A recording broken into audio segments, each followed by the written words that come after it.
So, guys, I want to talk about AEW World's End. And definitely, they're running into that really, really bad pattern that we see with a lot of AEW shows where they have a bunch of special shows and then they're going to rush through a lot of matches for their pay per view. And that's kind of been a problem with this company. So, I've talked about another video. Maybe they need to start getting rid of things like Winter is Coming. Like, I'm actually really happy they got rid of. Like Battle of the Belts really because it doesn't really make sense to have Battle of the Belts and like in your 14 or 15 times you do it only change the title maybe two or three times. So I have my handy dandy notebook and I want to give you a list of matches that should happen at World's End. And I also want to mention a few things before I start. That number one, I think it should be a 4 hour show. And I think the dark matches should matter. And I also feel that because your next pay per view, your next big pay per view is Revolution. So obviously you can go a little bit longer with this show, but ultimately it should be like a 4 hour show maximum because I really think they're getting into a pattern of way too long shows. You need to do it 5 hours where it starts at 7 and ends at midnight.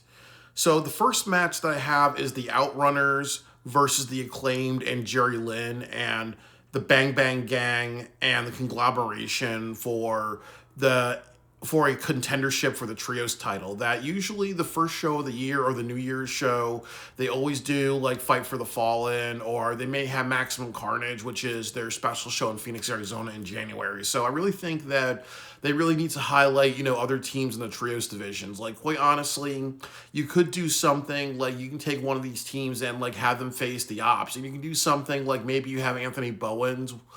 You have the Acclaimed win, and you can have them actually have Anthony Bowens pin Samoa Joe or get close to pinning him.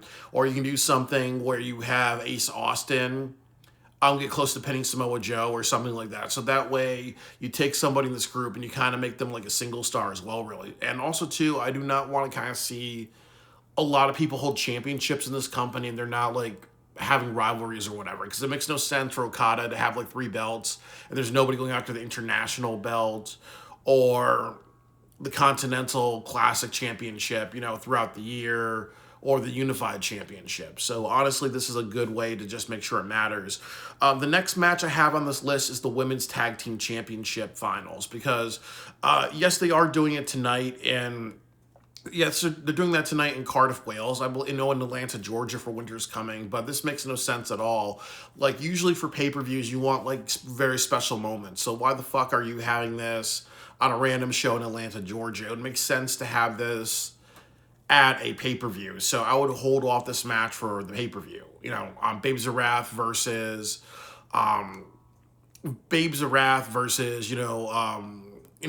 Tony Storm's team. I'm drawing a blank. The next match I'll do is Kenny Omega versus Josh Alexander. They've kind of teased that both of them want to have a match with each other, and they should have a singles match and just get to it. Like, this is kind of like Willow Nightingale and Marina Shafir. They should have had a one-on-one match for a long time, but they kind of like held that off, really. So why not do that? Josh Alexander is a former TNA champion, so it makes sense for him to have a longer match. It makes sense for him to make him a single star and go after singles titles and other things like that. So that would be the way to do it.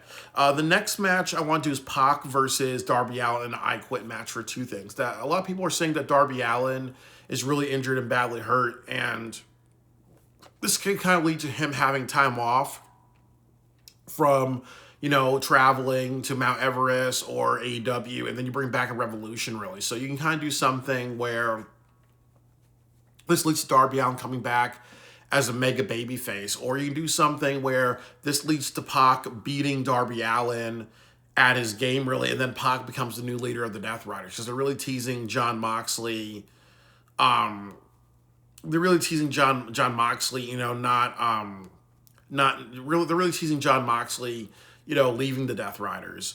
On a bad note, the next match you can do is Hook versus Eddie Kingston, because they're kind of teasing this, and then also too, Eddie Kingston's a very great talker. It seems like they're going this direction, and they want to make Hook a star. So I think the point of it is, if they're really trying to push Hook, then they really should just do that. Like, I think Hook should go after the TNT or International or other title, but it's to that point too where or even like you can do Bandito versus Hook. So it's kind of like to the point of like you're really trying to push Hook, do something with it. Hook and Eddie Kingston, it makes kind of sense, The next match I would do is FTR versus Edge and Christian. Like, honestly, Edge and Christian get a lot of attention. They've been teasing this. You know, you have this show in a few weeks. You have no, like, matches announced. So why not make something that's going to lead to?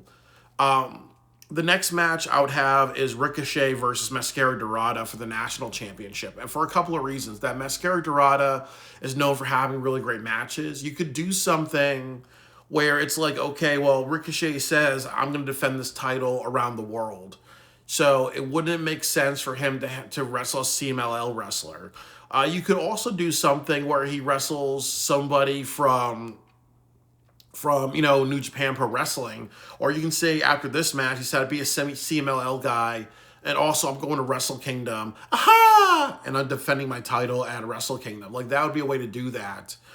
The next match I would do is Mercedes versus Chris Statlander for the for the AEW Women's Championship, and there's two stipulations in this. That number one, if Mercedes loses this, she loses her TBS championship. And this is also a last champion standing match. So ultimately what will happen is that it's like, anything goes in this match, because honestly, I think the story tells this. But I also like my stipulation, which is Mercedes loses, she's stripped of the TBS championship. And this would be the way to do it, because that way you can put that in a tournament or something like that and get it off for Mercedes. And this is kind of like her last, like, okay, I'm hell-bent. I want to be a champion by the end of this year. This is like the title that I always wanted. This is what I always wanted, really. So I'm going to do whatever it means. Even if I have to do a last bitch standing match, last champion standing match, and then I also have to do, put up my title, really, as well, really. So I think that this would be good.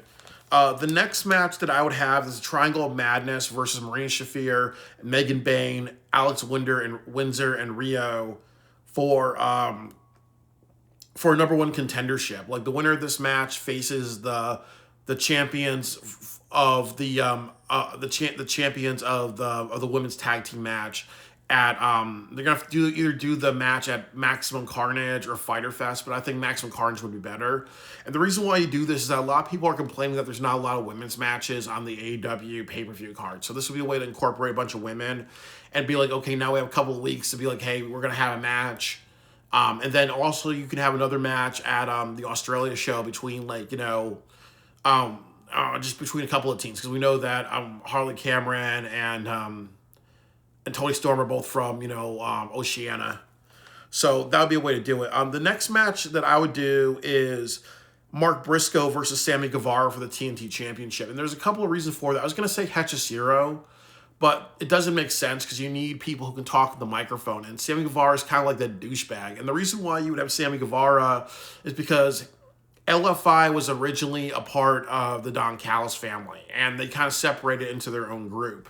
So, Don Callis can kind of recruit Sammy Guevara, and they have a match with each other. And Sammy Guevara has been getting a lot of heat, really. It doesn't make sense to do Hechicero or like Brian Cage, Wardlow, and a few other people are out on injury. So the problem is that you can't have Hechicero because I don't know if he speaks English that well. So you have to have good mic people. And Mark Briscoe versus Sammy Guevara, like the douchebag versus, the cool guy, that's kind of a really good dynamic. So I think that would be a really great match. Sammy Guevara is getting a lot of heat for his stuff in Ring of Honor, really. So I really think you have to kind of do something with this. The next match that I would do is Samoa Joe versus Swerve Strickland for the AEW Championship, a lights out match. And one of the reasons why I would do this match is honestly because like the last time they were in the Hoffman Estates, they had the lights out match between Hangman and Swerve, so this is good continuity. The other thing is that Swerve Strickland came back. Swerve and Joe tell a better story because Swerve beat Joe last time, so there's like the unpredictability element. And then also too, you have Hangman kind of being, Swerve's boy, and he's like protecting Swerve, and then you're gonna have Eddie Kingston out there, so it's kind of like, okay, people want to fuck with this match, they're gonna have to fuck with Eddie Kingston and Swerve, so this kind of brings in a lot of new stars. You could do something like you could have MJF say, hey, I talked to Tony Khan a week before the show, and he said I'm going to cash in, and then you make MJF the champion. There's a lot of different things you can kind of do with this. And I think that would be good. The next match is the Continental Classic. So there's a few things that you can do. I was gonna say the final should be Kyle Fletcher versus Okada. Because that tells a better story. Because you can eventually have Kyle Fletcher go babyface with Takeshita, or you can do Kyle Fletcher and Okada, and you can kind of tease a Kyle Fletcher babyface turn and then don't do it. The other thing you can do is Claudio versus Takeshita. I think that's the best match. But I would honestly think the better match is John Moxley versus Takeshita. And the reason why I would do John Moxley versus Takeshita is because you can have the Death Riders come out, and then that's when they kick John Moxley on. I think that'd be the best way to do it, because pay-per-views are supposed to be for big moments. This is also World's End, and World's End is out with the old, in with the new. So, a few years ago, you kind of had, the Undisputed Kingdom with Adam Cole turning on MJF. So it kind of makes sense to say, hey, we're gonna do this. This is when John Moxley is gonna get the fuck knocked out of him. He's gonna get kicked out of AEW. You can even open the show with this and do something a little different. You enter with a big climax at the beginning of the show instead of the end of the show, and then you have other stuff at the end, really, just to kind of like do things a little bit differently.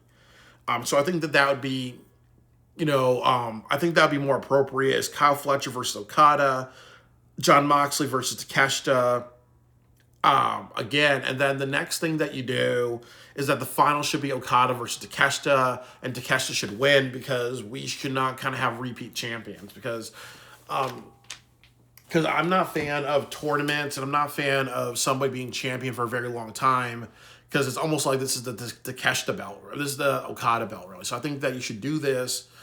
And then after this, and then what I should also say is that after you make Takeshita like a babyface, because they can have like a rematch at Revolution or something like that, or you can have Okada cost Takeshita the IWGP Championship at Revolution, or you do a winners take all match at Revolution. Then one of them gains all the titles, or you have Takeshita beat Okada again, and then like maybe Okada does something where he runs off the belt, he destroys it, then you get rid of the Unified Championship and the International Championship, because you got to do something where you kind of are getting rid of extra belts or something like that.